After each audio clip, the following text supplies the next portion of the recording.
નમસ્કાર, અરાઉન્ડ ગુજરાત સાથે હું છું માસૂમ। સમાચારોની શરૂઆત કરીએ હેડલાઇન્સથી।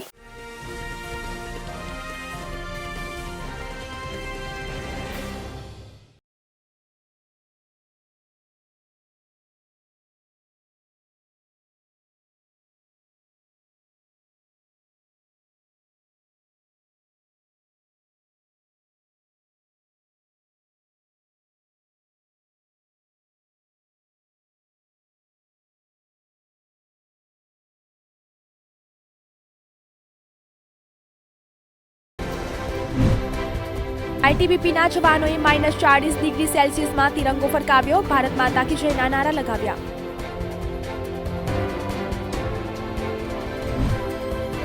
બિહાર યુપીમાં રેલવે પરીક્ષાર્થીઓ હિંસક બન્યા, બિહારના ગયામાં સ્ટેશન પર ટ્રેનમાં આગ લગાવી, યુપીમાં ઘણી જગ્યાએ પ્રદર્શન થયા। પદ્મશ્રી પુરસ્કારનો વિવાદ, સિંગર સંધ્યા મુખર્જીનો ઇનકાર, આ પહેલા બુદ્ધદેવ પણ ના પાડી ચૂક્યા છે। જયરામ રમેશે ગુલામ નબી આઝાદ પર કર્યા પ્રહાર। લક્ષદ્વીપ ટાપુ સમૂહની ભૂમિ પર મોરારી બાપુએ ફરકાવેલ તિરંગો, કહ્યું ઝંડો કાયમ માટે વિશ્વમાં ફરકતો રહે અને ઊંચો રહે તેવી શુભકામના પાઠવું છું। ગીર સોમનાથ ગીર ગઢડાના દ્રોણેશ્વર ગુરુકુલમાં ગણતંત્ર દિવસે તિરંગાના રંગે રંગાયા હનુમાનજી। તો 93 ફૂટનો તિરંગો બનાવ્યો। તો સમગ્ર ભારતમાં 93માં ગણતંત્ર દિવસ નિમિત્તે આન બાન શાનથી રાષ્ટ્રીય પર્વની ઉજવણી કરવામાં આવી છે। આ પ્રસંગે એસજીવીપી ગુરુકુલ દ્રોણેશ્વરમાં અધ્યક્ષ પૂજ્ય માધવ પ્રિયદાસજી સ્વામીજીના પ્રેરણાથી વિદ્યાર્થી, સંતો તથા શિક્ષકોએ આ પર્વની ઉજવણી કરી હતી। સાથે 75 ફૂટ લાંબો તથા 30 ફૂટ પહોળો તિરંગો બનાવ્યો હતો। આ દિવસે મારુતિ ધામમાં બિરાજમાન શ્રી કષ્ટભંજન દેવ હનુમાનજી મહારાજને તિરંગાના વાગા તથા તિરંગા રંગના ફુગ્ગાથી શણગાર કર્યો હતો। આમ આદમી પાર્ટીના પ્રદેશની સૂચનાથી આજ રોજ 26મી જાન્યુઆરી પ્રજાસત્તાક દિવસના રોજ આમ આદમી પાર્ટી દ્વારા ઈડર શહેરમાં વધી રહેલા ઓમિક્રોન અને કોરોનાથી લોકોને બચવા માટે પ્રજાજનોની ચિંતાને લઈને માસ્ક વિતરણ કરવામાં આવ્યું હતું। તેમાં ઈડર શહેર પ્રભારી મનીષભાઈ પટેલ, તાલુકા પ્રમુખ સંજયભાઈ ઠાકોર, જિલ્લા શિક્ષણ સેલ પ્રમુખ રાજેન્દ્રભાઈ પટેલ, જિલ્લા સહસંગઠન મંત્રી સંજયભાઈ પટેલ, હસમુખભાઈ કાપડિયા તેમજ અનેક કાર્યકર્તાઓ મિત્રો હાજર રહ્યા હતા। આપના કાર્યકર્તાઓએ ઈડરના બજારોમાં દુકાને દુકાને ફરીને લોકોને માસ્ક વિતરણ કર્યા હતા। જ્યારે સાથે સાથે ભારતીય તિરંગાને પણ લોકો દ્વારા ગાડી પર કે બાઇક ઉપર લગાવ્યા બાદ પછી ફેંકી દેવામાં આવે છે તે અંગે પણ એક સમજ આપી હતી અને તિરંગાની શાન જાળવવાની પણ વાત કરી હતી।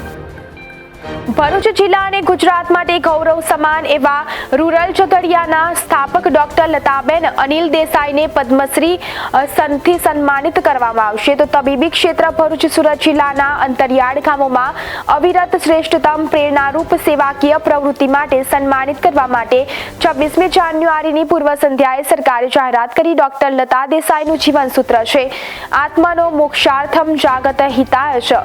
આપના વ્યક્તિગત સ્વના ઉદ્ધાર માટે અને પૃથ્વી પરના બધાની સુખાકારી માટે મહાત્મા ગાંધીજી અને સ્વામી વિવેકાનંદના જીવનથી પ્રેરિત ડોક્ટર લતાબેન તેમના પતિ સ્વર્ગસ્થ ડોક્ટર અનિલ દેસાઈ અને એવા રૂરલ ટીમ તેમજ 1980 થી કૌશલ્ય વિકાસ દ્વારા આરોગ્ય, મહિલા સશક્તિકરણ, શિક્ષણ અને ગરીબી નાબૂદીના ક્ષેત્રમાં ગુજરાતમાં આદિવાસી સમુદાયોની સર્વગ્રાહી સંકલિત સુખાકારી માટે પોતાનું જીવન સમર્પિત કરી મૂલ્યોની જાળવણી, આગેવાનોની બીજી પેઢીઓ વિકાસ અને વ્યક્તિગત આધ્યાત્મિક વિકાસ એ તેમના જીવનનો મુખ્ય અભિગમ રહ્યો છે।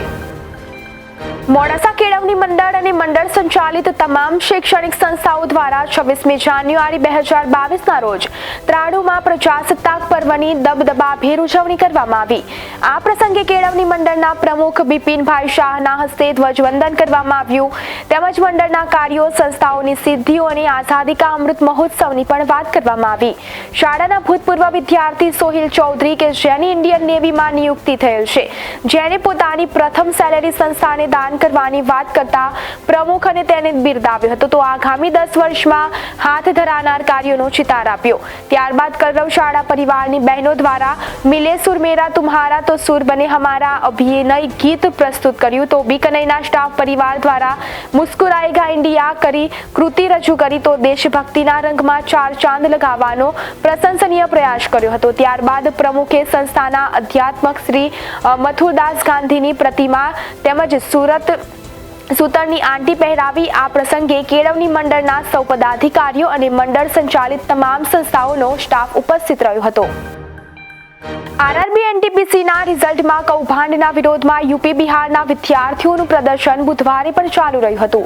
ગયા જંકશન પર ગુસ્સે થયેલ વિદ્યાર્થીઓએ ટ્રેનમાં આગ લગાવી હતી. સ્થિતિને નિયંત્રણમાં લેવા માટે ટીયર ગેસ પણ છોડવામાં આવ્યો હતો.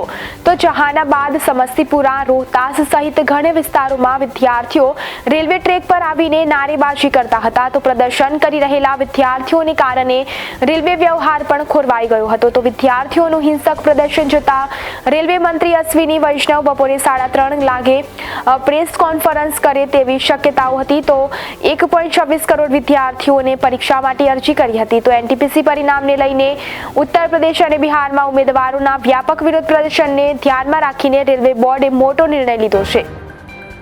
ડિજિટલ યુગમાં સૌથી વધુ ઓનલાઈન ટ્રાન્ઝેક્શનો શરૂ થયા છે. આજકાલ અજાણી વ્યક્તિ મોબાઈલમાં લિંક મોકલીને લોનની લોભ આવે તો તેમાં ફસાયા પછી લોન તો મળે છે, પરંતુ ચૂકવી દીધા પછી પણ રૂપિયા માંગવામાં આવે છે. ઓટીપી સહિતનો ડેટા આપ્યા બાદ હેકર્સની પાસે ફોનનો તમામ ડેટા આવી ગયો હોવાની, અંગત પળોના ફોટો વિડીયો વાયરલ કરવાની ધમકી આપીને વ્યક્તિને આપઘાત કરવા પર પણ મજબૂર કરવામાં આવે છે. સાયબર ક્રાઇમને સમજવા અને તેનાથી બચવા એક્સપર્ટ કહે છે કે આ પ્રકારની એપ્લિકેશન પરથી લોન ન લો અને જો ફસાયા હો તો પોલીસનો તાત્કાલિક સંપર્ક કરવો હિતાવહ છે. તમારા મોબાઈલ ઉપર સોશિયલ મીડિયાના માધ્યમથી અથવા તો ડાયરેક્ટ કોઈ લિંક મોકલવામાં આવે તો લિંક ઓપન કર્યા બાદ તમને લોન માટેની ઓફર કરવામાં આવે છે, જેમાં 1000 થી લઈને લાખો રૂપિયા સુધીની લોન તાત્કાલિક તમને આપી દેવામાં આવે છે. તે પહેલા તમારી પાસેથી આધાર કાર્ડ, પાન કાર્ડ, અન્ય ફોટો આઈડી પ્રૂફ વગેરે માંગી લેવામાં આવે છે. તમારી જરૂરિયાત મુજબની લોન તમને તત્કાળ આપી દેવામાં આવે છે. હા, પુરાવાના આધારે તેઓ તમારા મોબાઈલના તમામ ડેટા એક્સેસ કરી લે છે. બસ ત્યાર પછી તમારા હાથ કાળા કપાઈ જતા હોય છે. તે પ્રકારની સ્થિતિ ઊભી થાય છે તો તમારા આખો ફોન તેમના હાથમાં જતો રહે છે. નર્મદા જિલ્લા પોલીસે બોગસ ડિગ્રી માર્કશીટનું દેશવ્યાપી રીતે ઝડપી પાડ્યું છે, જેમાં ગૂગલમાં નોકરી કરી ચૂકેલી મૂળ છત્તીસગઢની અને દિલ્હીમાં રહેતી કમ્પ્યુટર એન્જિનિયર મહિલા BA થી લઈને PhD સુધીની ડિગ્રી 20,000 થી લઈને 4 લાખ સુધીમાં વેચતી હોવાનો ઘટસ્ફોટ થયો છે. આ કૌભાંડમાં મોટા માથાની સંડોવણીની પણ આશંકા છે. તો નર્મદા જિલ્લા પોલીસ વડા ડોક્ટર હિમકરસિંહે આ મુદ્દે વધુ તપાસ માટે SITની રચના કરવાની જાહેરાત કરી છે. નર્મદા જિલ્લા પોલીસ વડા ડોક્ટર હિમકરસિંહે આ મામલે જણાવ્યું હતું કે આ ફેક ડિગ્રી કૌભાંડમાં દેશના અલગ અલગ રાજ્યમાં કુલ 31 એજન્ટ સામેલ છે. દેશના હજારો લોકોએ આ ટોળકીઓ પાસેથી ફેક ડિગ્રી માર્કશીટ લીધી હશે એવું પણ અમારું માનવું છે. તો આ ફેક ડિગ્રીના વેરિફિકેશન માટે જુદી જુદી યુનિવર્સિટીના કર્મચારીઓ પણ સામેલ હોય તેવું લાગી રહ્યું છે. એક તરફ કોરોનાની ત્રીજી લહેર ચાલી રહી છે અને બીજી તરફ રાજ્યમાં ધોરણ 1 થી 9 ઓફલાઈન શિક્ષણ બંધ કરી ઓનલાઈન અભ્યાસ કરવામાં આવી રહ્યો છે. ત્યારે હાલ છેલ્લા 3 દિવસથી કોરોનાના કેસોની સંખ્યામાં ઘટાડો થતો જોવા મળી રહ્યો છે અને ત્રીજી લહેર પણ હવે પૂરી થવા તરફ હોવાનું જણાતા ફેબ્રુઆરી માસમાં શરૂઆતમાં ધોરણ 6 થી 8 અને ત્યારબાદ 1 થી 5ના ઓફલાઈન વર્ગો શરૂ કરવા સરકાર સમક્ષ રજૂઆત કરવામાં આવી છે. જો કે શાળા શરૂ થશે કે કેમ આ અંગે આરોગ્યની સ્થિતિ ધ્યાનમાં રાખી નિર્ણય કરવામાં આવશે એવું રાજકોટ આવેલા શિક્ષણ મંત્રી જીતુ વાઘાણીએ જણાવ્યું હતું. જ્યારે ફી વધારા મુદ્દે ઘોડ જવાબ આપતા જણાવ્યું હતું કે FRC હાઈકોર્ટે નિમેલી કમિટી છે, સરકારે તેની સાથે કોઈ નિસ્બત નથી. તો શાળા શરૂ કરવા અંગે રાજ્યના શિક્ષણ મંત્રી જીતુ વાઘાણીએ જણાવ્યું હતું કે સમય અને સંજોગો સાથે બાળકોના આરોગ્યની અને શિક્ષણની ચિંતા કરી રાજ્યમાં આરોગ્યની સ્થિતિ જોયા બાદ શાળા શરૂ કરવી કે કેમ તે અંગે નિર્ણય કરવામાં આવશે. ગુજરાતમાંથી પદ્મશ્રી અને પદ્મભૂષણ માટે પસંદ કરાયેલા વ્યક્તિઓની યાદીમાં સુરતના ડાયમંડ કિંગ સવજી ધોળકિયાનું પણ નામ સામેલ થતા સુરતમાં આનંદની માહોલ જોવા મળી રહ્યો છે. સવજી ધોળકિયાને સામાજિક સેવા માટે પદ્મશ્રી એવોર્ડ આપવામાં પસંદ કરવામાં આવ્યા છે. ધોળકિયા પરિવારમાં તેમજ હીરા ઉદ્યોગમાં પણ તેને લઈને ખૂબ જ ઉત્સાહ જોવા મળી રહ્યો છે. સવજી ધોળકિયા આજે તેમના વતન અમરેલીથી સુરત આવી પહોંચ્યા હતા. સુરત એરપોર્ટ પર સવજી ધોળકિયા અને તેમના પરિવાર અને શુભેચ્છકો દ્વારા તેમનું સ્વાગત કરવામાં આવ્યું હતું. સવજી ધોળકિયાએ કહ્યું, રાષ્ટ્રીય કક્ષાએ મારી જે નોંધ લીધી છે એનો હું ઋણી છું. હું પોતે કર્મમાં આસ્થા ધરાવું છું. હું સ્પષ્ટ રીતે માનું છું કે કરેલા કર્મ ક્યારે પણ એળે જતા નથી, એનું ફળ અચૂક મળતું જ હોય છે. કાતિલ ઠંડા પવનોની અસરથી અમદાવાદ સહિત રાજ્યના મોટા ભાગના શહેરોમાં કાતિલ ઠંડીનું મોજું ફરી વળ્યું છે. ત્યારે આગામી 2 દિવસ દરમિયાન રાજ્યમાં ઠંડીનું જોર યથાવત રહેવાની વકી હવામાન વિભાગે કરી છે. અમદાવાદમાં પણ પારો 2 દિવસ સુધી 7 ડિગ્રીની આસપાસ રહેવાની શક્યતા છે. હવામાન વિભાગના આંકડા મુજબ ગઈકાલે અમદાવાદનું મહત્તમ તાપમાન 25.2 ડિગ્રી અને લઘુત્તમ તાપમાન સોમવાર કરતાં 2 ડિગ્રી વધીને 8.6 ડિગ્રી નોંધાયું હતું, જેથી સોમવાર કરતાં ઠંડીમાં ઘટાડો થતા લોકોએ રાહત અનુભવી હતી. પરંતુ આગામી 2 દિવસો દરમિયાન અમદાવાદમાં ફરીથી ઠંડીનો પારો 7 ડિગ્રી કે તેથી નીચે જવાની શક્યતા હોવાથી ઠંડીનું જોર યથાવત રહેશે. જોકે ત્યારબાદ 28 જાન્યુઆરી સુધી શહેરમાં ઠંડીનો પારો 9 થી 10 ડિગ્રીની આસપાસ રહેવાની શક્યતા છે. ગુજરાતમાં 2014 પછી પહેલીવાર એવું બન્યું છે કે સળંગ 2 મહિના ઠંડીનું રાજ રહ્યું હોય. ટિન્ટોઈની શ્રી પીએમ કોઠારી હાઈસ્કૂલમાં 73મા પ્રજાસત્તાક પર્વની ઉજવણી. મોડાસા તાલુકાના ટિન્ટોઈ ગામે શ્રી ટિન્ટોઈ એજ્યુકેશન સોસાયટી સંચાલિત શ્રી પીએમ કોઠારી હાઈસ્કૂલમાં 73મા પ્રજાસત્તાક પર્વની ઉજવણી રાષ્ટ્રીય યુવા સંત પરમ પૂજ્ય સ્વામી ચિત્તાત્માનંદ સરસ્વતી મહારાજ શ્રી પંચાયત અખાડા મહાનિર્માણી કલંક હરિદ્વાર ઉત્તરાખંડ હાલ મહંત શ્રી રામજી મંદિર ટિન્ટોઈના વરદ હસ્તે કરવામાં આવ્યું, જેમાં સંસ્થાના પ્રમુખ કમલભાઈ ભટ્ટ, ચેરમેન પ્રહલાદભાઈ ચંપાવત તેમજ માનનીય મંત્રી શ્રી મોહમ્મદભાઈ શેખ, શાળાના આચાર્ય વિજયભાઈ ભટ્ટ, બાળકો, શાળા પરિવાર તેમજ ગ્રામજનો ઉપસ્થિત રહી રાષ્ટ્રીય પર્વની ઉજવણી કરવામાં આવી હતી. પરમ પૂજ્ય સ્વામીએ બાળકોને જીવન પથ માર્ગદર્શન, બોધકથાઓ, ઉચ્ચ અભ્યાસ માટે પ્રેરણાદાયી વક્તવ્ય તેમજ સહિત જીવનમાં ઉચ્ચ અભ્યાસ થકી ઉચ્ચ કારકિર્દી હાંસિલ કરવા માટે આશીર્વચન આપ્યા હતા. તો સમગ્ર કાર્યક્રમ દરમિયાન સરકારની ગાઈડલાઈન મુજબ સોશિયલ ડિસ્ટન્સ, માસ્ક સહિત પાલન કરવામાં આવ્યું હતું. સાબરકાંઠા જિલ્લાના વડાલીમાં 26મી જાન્યુઆરી પ્રજાસત્તાક દિવસે આમ આદમી પાર્ટી દ્વારા વડાલીના બસ સ્ટેન્ડ પાસે મુસાફરો સહિત અન્ય લોકોને ચાલી રહેલ કોરોના મહામારી વચ્ચે રક્ષણ મળી રહે તે માટે માસ્કનું વિતરણ કરવામાં આવ્યું હતું. ત્યારે આ પ્રસંગે જિલ્લા સહમંત્રી મનીષભાઈ પટેલ, તાલુકા પ્રમુખ જસુભાઈ પરમાર, વડાલી શહેર પ્રભારી સંજયભાઈ પટેલ તેમજ હસમુખભાઈ કાપડિયા, જિલ્લા મંત્રી ભરતસિંહ ચૌહાણ, ઉપેન્દ્ર પરમાર, દીપકભાઈ પરમાર અને કીર્તિભાઈ પટેલ સહિત અન્ય કાર્યકરો ઉપસ્થિત રહ્યા હતા.